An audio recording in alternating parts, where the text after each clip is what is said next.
At the height of the 19th century, the English countryside held within it a particular kind of silence.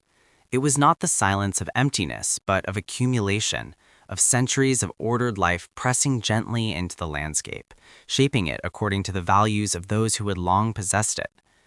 Ashford Park existed within that silence as naturally as the oak woodland that bordered its northern boundary, as if the estate had not been built so much as grown from the earth itself, rising gradually through decades of careful intention into something that felt, by the time Victoria sat upon the throne, entirely inevitable.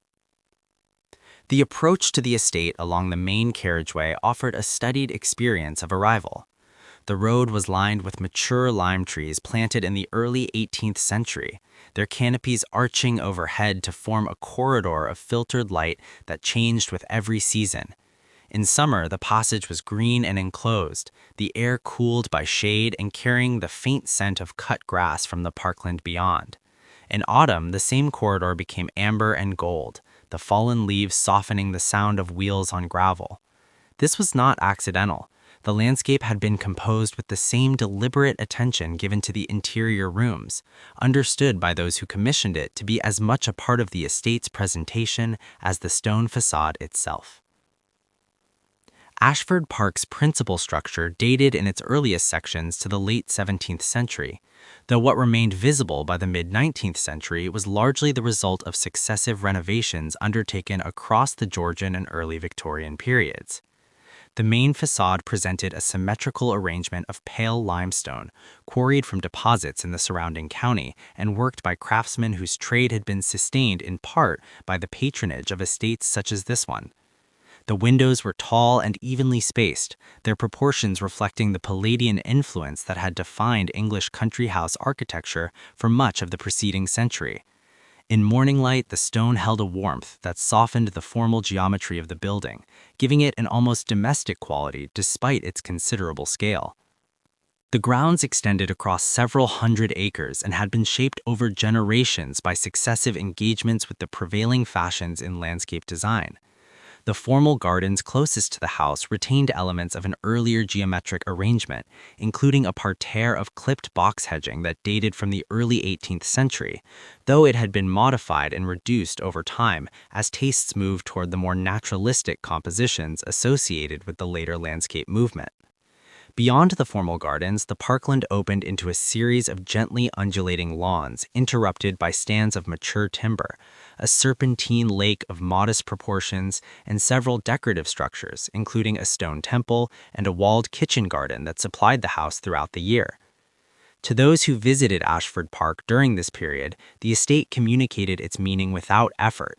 The sheer density of its accumulated detail, the depth of its planting, the quality of its stonework, the careful maintenance of its outbuildings and boundary walls, all of it spoke to a continuity of occupation and investment that could not be manufactured quickly. Wealth alone was insufficient to produce what Ashford Park possessed. What it conveyed was something more particular, the impression of a family that had been present long enough to allow their surroundings to mature, to settle, to become inseparable from the land itself. The Harcourt family, who had held Ashford Park since the early decades of the 18th century, understood this distinction clearly. They were not among England's most ancient noble houses, nor were they among its most prominent in terms of political visibility, but they occupied a respected position within the county and maintained connections to the wider networks of English landowning society that gave their name a quiet authority. Their portraits lined the principal corridor of the house in chronological order, each generation rendered by competent if not celebrated hands, their expressions composed in the manner considered appropriate to their station. They looked out from their frames with the steady confidence of people who had never seriously considered that the world they occupied might one day belong to someone else. The estate's interior reflected the same layered accumulation visible in its landscape. The principal rooms had been refurnished and redecorated at various points across the centuries, each intervention leaving traces that coexisted with those that came before. The drawing room retained its mid-Georgian plasterwork ceiling, an intricate composition of foliage and classical ornament executed with considerable skill, while its walls had been rehung in a deep crimson paper fashionable in the earlier Victorian decades. The library, a later addition completed in the 1840s, was more uniform in its character, fitted with oak shelving from floor to ceiling and furnished with reading tables of considerable solidity. It was a room built for use as much as display, and the evidence of both purposes was visible in equal measure. In the broader context of mid-19th century England, Ashford Park occupied a position that was at once entirely representative and quietly exceptional. Hundreds of estates of comparable scale existed across the country, each one sustaining a similar economy of domestic staff, agricultural tenancy, and social obligation. What distinguished Ashford Park was not any single feature, but the coherence of the whole, the degree to which every element of the property, from its principal facade to its most distant field boundary, appeared to have been held within a single considered vision across a long period of time. It was this quality of coherence, of sustained and patient attention, that gave the estate its particular atmosphere, and that made it, to those who knew it well, something more than the sum of its considerable parts. By the middle of the 19th century, Ashford Park stood not as a monument to ambition, but as a record of endurance, a place that had accumulated its character honestly across generations and wore that character with the unhurried confidence of something that had never needed to announce itself. The story of the Harcourt family is not one that announces itself with the clarity of a single defining moment. It accumulates, instead, in the manner of the family itself, slowly and with deliberate intention, each generation adding something modest to what the previous one had established, until the combined weight of those additions became something that could not easily be ignored or displaced. To understand how the Harcourts came to occupy the position they held by the middle of the 19th century, it is necessary to trace that accumulation from its earliest foundations, through the quiet transactions and careful alliances that shaped a family whose influence was, by any reasonable measure, considerably greater than their public profile suggested. The family's origins in the county can be placed with reasonable confidence in the final decades of the 17th century, when the first records of Harcourt landholding in the region begin to appear in local parish documents and estate conveyances. The land they initially acquired was modest in scale, comprising several hundred acres of mixed agricultural ground and a farmhouse of no particular architectural distinction. What distinguished this early acquisition was not its size, but its location, positioned within a part of the county that was, at that time, beginning to attract the attention of a broader class of prosperous families looking to establish themselves in the landscape of English rural life. The Harcourts had understood something about the value of that particular ground before others had fully appreciated it, and the advantage that early positioning conferred would continue to benefit the family for generations. Throughout the early 18th century, the family engaged in a series of land acquisitions that expanded their holdings in a pattern that was methodical rather than aggressive. Neighboring parcels were absorbed when their owners encountered the financial difficulties common to smaller landholders during periods of agricultural uncertainty. Boundaries were extended quietly, through purchase rather than dispute, and the estate grew in a way that left no significant record of conflict or controversy. This restraint was characteristic of the Harcourt approach to accumulation. They did not court attention, and the transactions through which they built their landholding were conducted with a discretion that reflected both their temperament and their understanding of how durable influence was best constructed. Marriage played an equally deliberate role in the consolidation of the family's position. The alliances contracted across the 18th century were not, for the most part, unions that connected the Harcourts to the very highest levels of the English aristocracy, but they were consistently well considered, linking the family to households of comparable standing whose connections, properties, and social networks complemented and extended their own.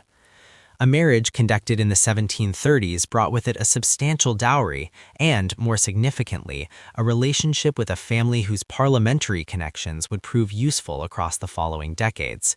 Another union in the 1760s introduced the Harcourts to a network of landowners in an adjacent county, broadening the geographic reach of their social and commercial relationships. These were not romantic arrangements in the modern sense, nor were they unusual for their time, but they were executed with a consistency of purpose that reflected the family's understanding of how social capital was built and maintained across generations. The The relationship between the Harcourts and the structures of parliamentary and crown-adjacent life developed gradually and without particular drama. Members of the family served as justices of the peace, as sheriffs of the county, and in several instances as members of parliament for constituency seats where their local influence was sufficient to support a candidacy.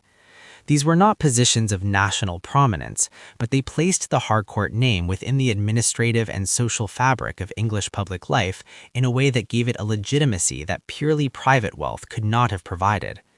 The family's correspondence from this period, portions of which survived into the 20th century, reveals a network of connection that extended to figures of considerable consequence, not as intimate associates, but as known and respected acquaintances within the broader landscape of propertied English society. By the early Victorian period, the Harcourts occupied a position that was, in its particular register, close to its fullest expression. The estate was well maintained and productive, its agricultural operations managed with the competence expected of a well-run landed property.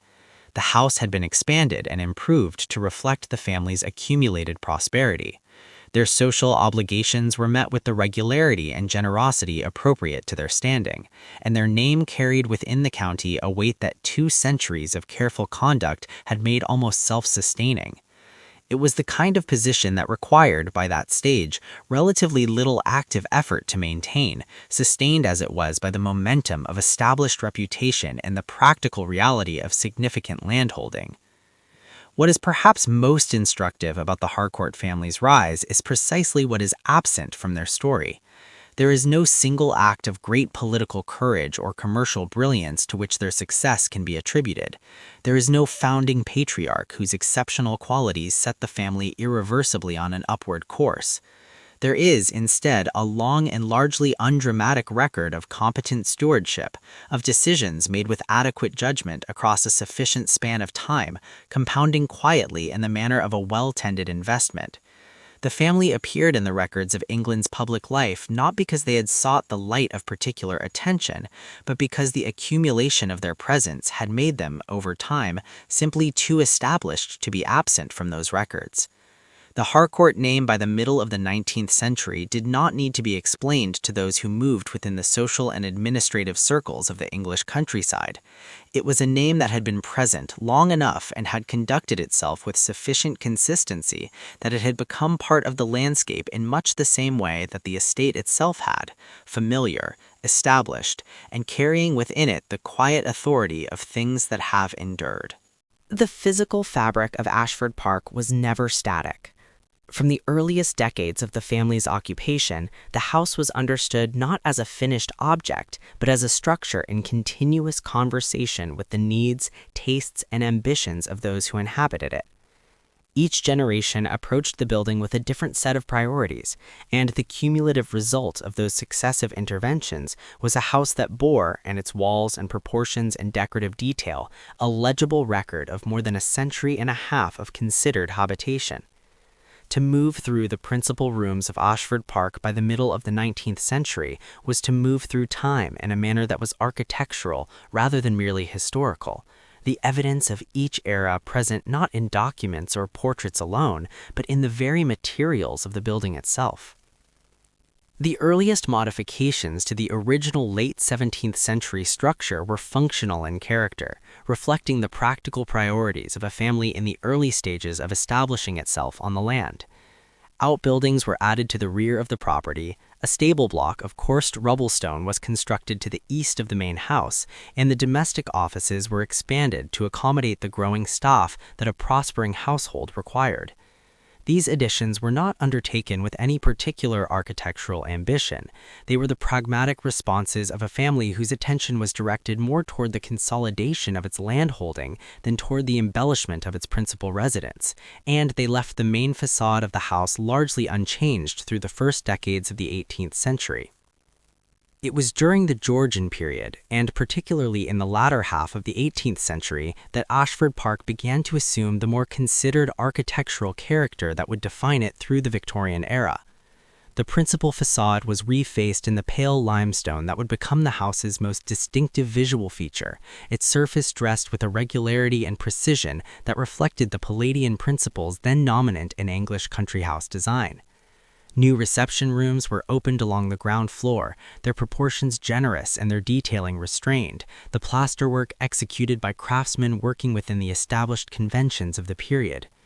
The entrance hall was remodeled to introduce a geometric stone floor and a staircase of cantilevered stone construction, its wrought iron balustrade worked in a simple repeating pattern that has been attributed to a workshop operating in the county during the 1770s.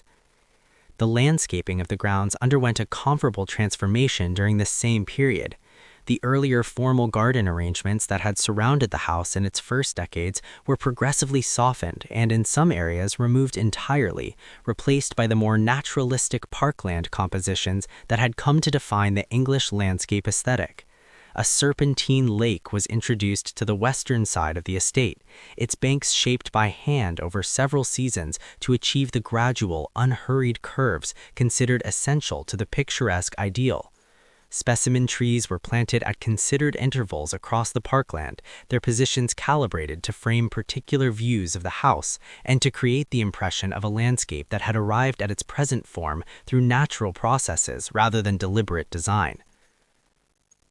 The Victorian additions to Ashford Park were undertaken in a different spirit. Where the Georgian interventions had sought to modernize and regularize the house in accordance with prevailing aesthetic principles, the Victorian work was more expansive in its ambitions and more varied in its architectural references. The most significant of these additions was the East Wing, completed in 1847 under the direction of a regional architect whose practice had developed a competent fluency in the Gothic Revival idiom then fashionable among English landowning families. The wing extended the house's footprint considerably to the east, its roofline introducing a series of decorative gables and stone-mullioned windows that stood in deliberate contrast to the Palladian restraint of the earlier facade. The junction between the two architectural languages was handled with reasonable skill, mediated by a transitional section of walling that employed elements common to both idioms. The interior of the East Wing was organized around a suite of formal rooms that reflected the social and intellectual priorities of the mid-Victorian household. A morning room and a billiard room occupied the ground floor, their finishes comfortable and their proportions domestic in scale. Above them, on the first floor, the East Wing's most significant space was positioned, a formal library of considerable size, its walls fitted with oak shelving from floor to ceiling, and its windows oriented to receive the steady northern light considered most conducive to reading and scholarly work.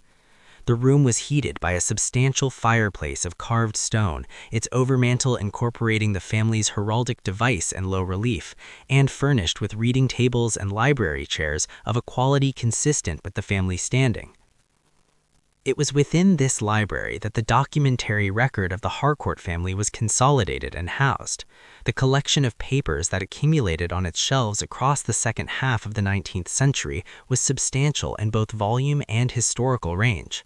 Estate ledgers, legal conveyances, correspondence, agricultural accounts, and household inventories stretched back in an almost unbroken sequence to the early Georgian period, their survival a consequence of the family's habitual record-keeping and of the stable, dry conditions that the library's thick stone walls and careful maintenance provided.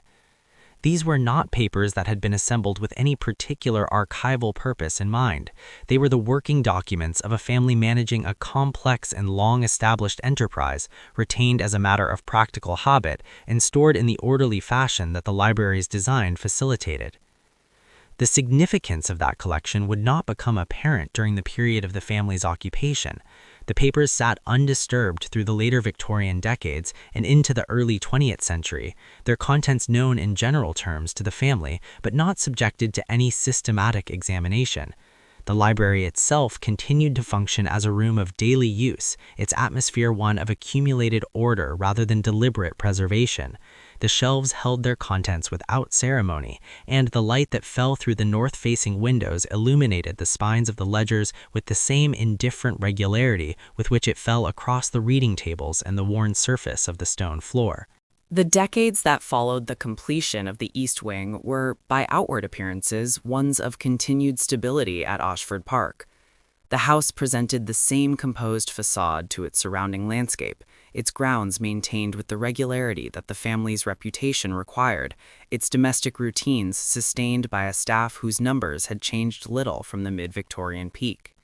To those who visited during this period, or who observed the estate from the road that skirted its southern boundary, there was nothing in its aspect that suggested any material alteration in the circumstances of its owners.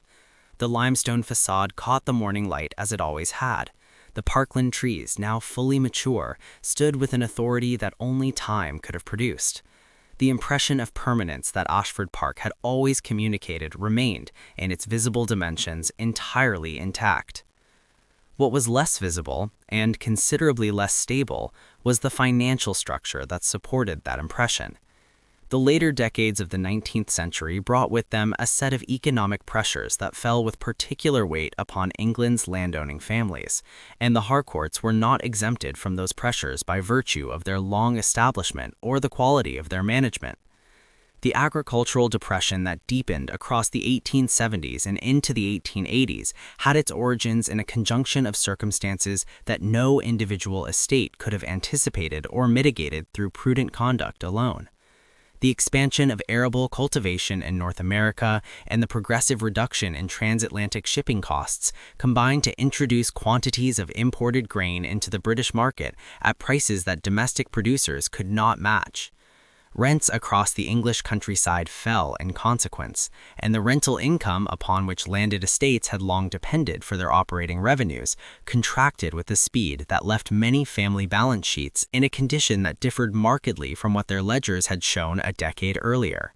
For the Harcourts, as for many families of comparable standing, the initial response to this contraction was one of measured adjustment rather than fundamental restructuring. Household expenditure was reviewed and moderated in those areas where reduction was least visible.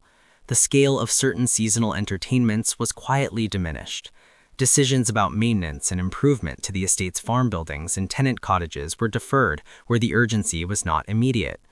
These were not dramatic reductions, and they left the essential character of life at Ashford Park largely undisturbed, but they represented a shift in the underlying relationship between the estate's income and its obligations that would prove more consequential over time than it appeared in any given year.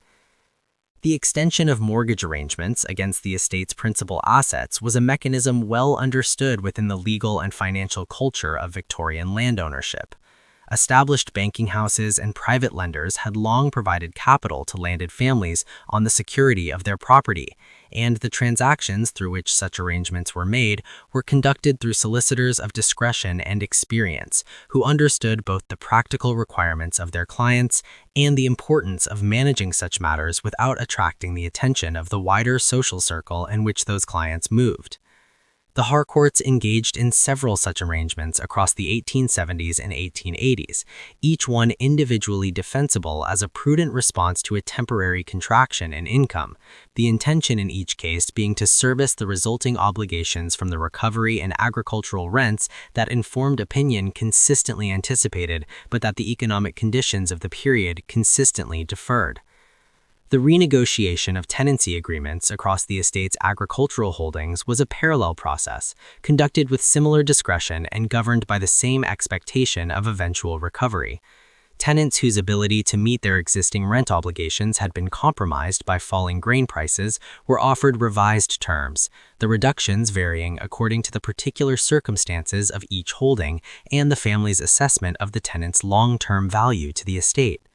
These negotiations were not unusual. They were taking place across much of rural England during the same period, managed by agents and solicitors whose professional correspondence of those years constitutes a detailed record of an entire class of property owners navigating a structural economic shift through the instruments available to them within the conventions of the time. The sale of outlying portions of the estate was a measure of a different order, representing not an adjustment within the existing financial structure, but a permanent reduction of the asset base upon which that structure rested.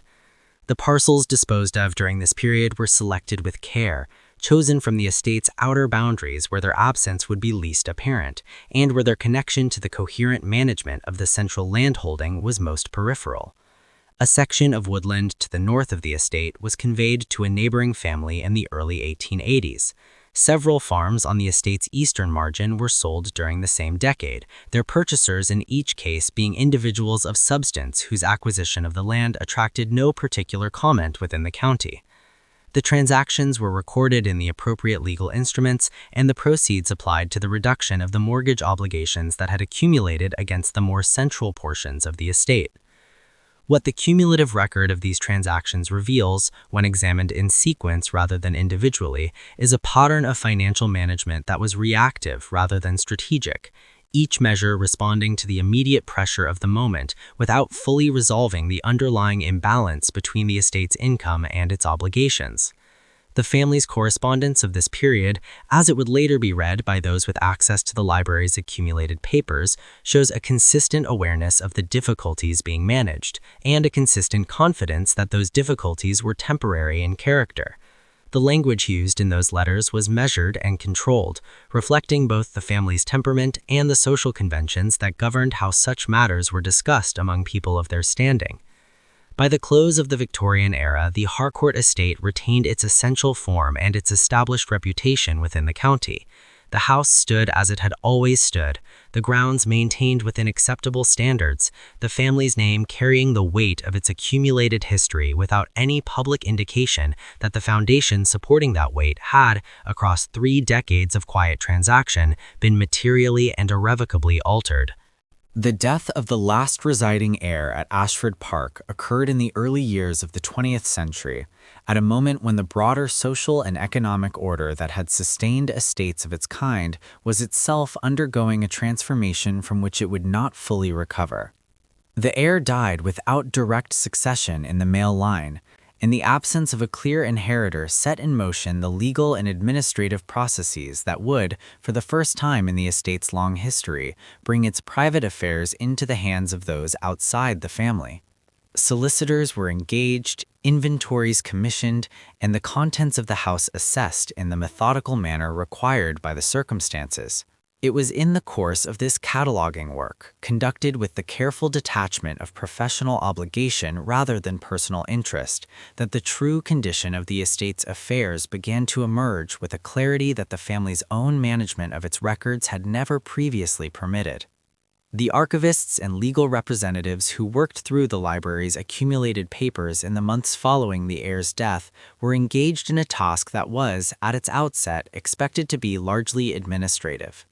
The Harcourt collection was known to be extensive, and the work of cataloging it was understood to be time-consuming, but there was no particular anticipation of anything beyond the orderly complexity of a well-documented landed estate. What the papers revealed, as they were worked through in sequence, was something considerably more instructive. The correspondence files, arranged by year and the manner the library's design had always facilitated, contained within them a record of the family's private financial awareness that stood in precise and illuminating contrast to the public posture they had maintained throughout the same period.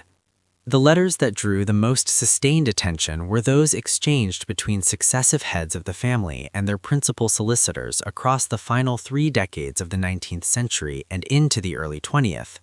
These communications were written in the measured, formal register appropriate to professional correspondence of the period, their language controlled and their emotional register restrained in the manner that the conventions of the time both required and rewarded.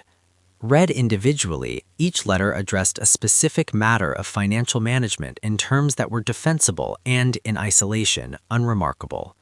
Read in sequence, across the full span of the correspondence, they constituted a detailed and continuous account of a family navigating a condition of financial insolvency that had been clearly understood, at the level of private professional advice, for a period extending back nearly 30 years before the estate's final administration. The evidence contained in those letters was not of concealment in any legally meaningful sense. The Harcourts had not misrepresented their affairs to creditors or engaged in transactions designed to deceive those with whom they dealt. What the correspondence revealed was something more particular and, in some respects, more characteristic of their class and period, a sustained and deliberate management of appearances conducted through the careful selection of what was said and what was left unsaid in the spaces between private knowledge and public presentation. The family had known, with increasing precision, that the financial foundation of the estate was insufficient to sustain its obligations. Their solicitors had told them so, repeatedly and in terms that admitted no significant ambiguity. The family had received that knowledge and had continued, nonetheless, to maintain the estate's outward form with a consistency that required considerable ongoing effort and expenditure. The mechanism by which this had been achieved was not mysterious, and the archivists who examined the papers were familiar with its broad outlines from the wider history of English land ownership in the same period. The estate had been progressively refinanced, its mortgage obligations extended and restructured as each previous arrangement reached the limit of its serviceability. The proceeds of the outlying land sales conducted across the 1880s had been applied not to the resolution of the underlying insolvency, but to the maintenance of current obligations, sustaining the appearance of a functioning estate while deferring the point at which the fundamental imbalance between assets and liabilities would require a more decisive response. Each refinancing had bought time, and the purchase of time had been the consistent priority, reflecting a family that understood its situation clearly but remained, to the end, oriented toward continuity rather than resolution. What had been sustained through those decades of careful financial management was not in any material sense the estate itself. The productive capacity of the Harcourt landholding had been diminished by the sales of the outer parcels. The agricultural income from the retained farms remained below the levels needed to service even the reduced obligations that the successive refinancings had produced. The staff employed at the house had been quietly reduced over the same period, the household maintained at a scale that could be defended as appropriate to a family of their standing, while representing a significant contraction from the mid-Victorian complement. The physical fabric of the house and its outbuildings had received only the maintenance that was immediately necessary, the deferred investment accumulating in the form of slow deterioration that was not yet dramatically visible, but that any careful inspection would have confirmed. What had been sustained, and sustained with considerable success, was the symbol. Ashford Park had continued to function through the final decades of the Victorian era and into the Edwardian period as a representation of the kind of established, long-rooted English landowning family that the Harcourts had always been. The house stood, the grounds were maintained within acceptable standards, the family continued to meet the social obligations of their position with the regularity that their neighbors and tenants had come to regard as simply part of the character of the place. The name retained its weight within the county. None of this was false in the ordinary sense of that word. It was rather a form of accuracy about one dimension of a situation while remaining silent about another, the preservation of a truth that had become, over time, only partial. The papers that the archivists catalogued in those months represented, in their accumulated totality, a record of that effort, its duration, its methods, and its ultimate limits, laid out across the shelves of a library that had been built, in part, precisely to house them. The transfer of Ashford Park from private family ownership to the administration of a trust was not a single decisive event, but a process that unfolded across several years in the early decades of the 20th century, its progress shaped by the competing claims of creditors, the requirements of the legal instruments that governed the estate's encumbered assets, and the practical question of what was to be done with a property of considerable scale and historical complexity in a period when the market for such estates was contracting rather than expanding. The families who might once have considered the acquisition of a house of Ashford Park's character or themselves, in many cases, navigating financial pressures of a comparable kind, and the social and economic conditions that had sustained the country house as the central institution of English rural life were receding with a speed that the events of the preceding decades had accelerated considerably. The trust arrangement that was eventually established provided a mechanism by which the estate could be preserved as a coherent entity rather than dispersed through the piecemeal sale of its constituent parts. The principal motivation for this approach was not sentiment, though the historical significance of the property was acknowledged in the legal instruments that created the trust, but practicality. The house and its immediate grounds represented an asset whose value was substantially dependent upon its integrity, and the fragmentation of the estate into individual lots would have diminished the significance of each component, while generating proceeds insufficient to resolve the accumulated obligations against the whole. The trust offered a path toward a managed preservation that served the interests of the various parties involved with a greater adequacy than the available alternatives. The decades that followed the establishment of the trust were ones of gradual stabilization. The most urgent maintenance requirements of the house were addressed in order of structural priority. The work undertaken by local craftsmen whose knowledge of the building's materials and construction methods was, in some cases, inherited from the tradespeople who had worked on its Victorian additions. The roof was repointed and several sections of the Lead Valley guttering replaced. The east wing's Gothic Revival stonework, where weathering had begun to affect the carved detail of the gable finials, received careful attention from a mason whose approach to the repair was informed by the surviving original stonework that remained in good condition elsewhere on the building. These were not restorations in the comprehensive sense, but consolidations, work undertaken to arrest deterioration and secure the fabric against further loss, rather than to return the building to any particular moment in its past. The decision to open a portion of the estate to the public was taken in the years following the Second World War, a period during which a significant number of England's country houses were navigating the same fundamental question about their future utility and the means by which their continued existence could be sustained.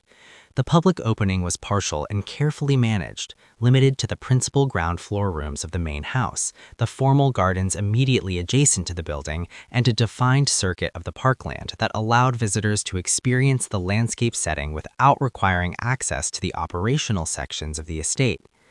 The rooms made available for public viewing were arranged to present the house in a manner consistent with its mid-Victorian character, the furnishings a combination of original pieces that had remained in the house through the various transitions of ownership, and carefully selected period additions that completed the rooms without misrepresenting their historical character.